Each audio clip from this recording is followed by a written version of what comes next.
Matthew chapter 8, Part 1. Jesus cleanses a leper.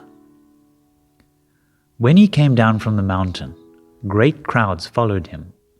And behold, a leper came to him and knelt before him, saying, Lord, if you will, you can make me clean. And Jesus stretched out his hand and touched him, saying, I will, be clean. And immediately his leprosy was cleansed.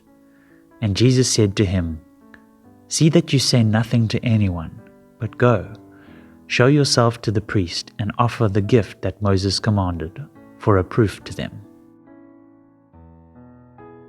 Part 2. The faith of a centurion. When he had entered Capernaum, a centurion came forward to him, appealing to him, Lord, my servant is lying paralyzed at home, suffering terribly. And he said to him, I will come and heal him. But the centurion replied, Lord, I am not worthy to have you come under my roof, but only say the word, and my servant will be healed. For I too am a man under authority, with soldiers under me, and I say to one, Go, and he goes, and to another, Come, and he comes, and to my servant, Do this, and he does it.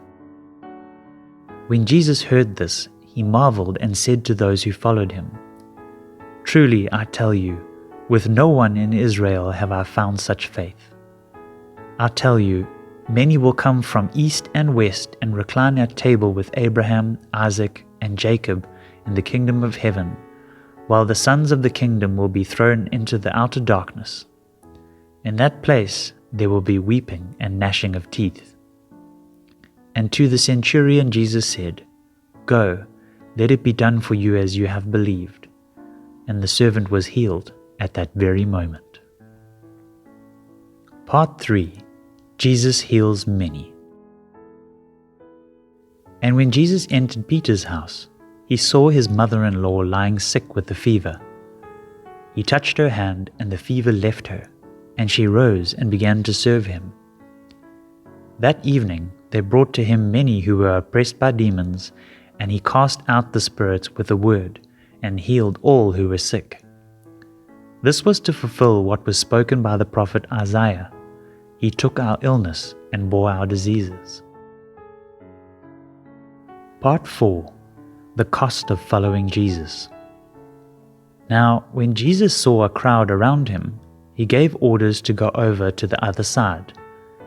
And a scribe came up and said to him, Teacher, I will follow you wherever you go.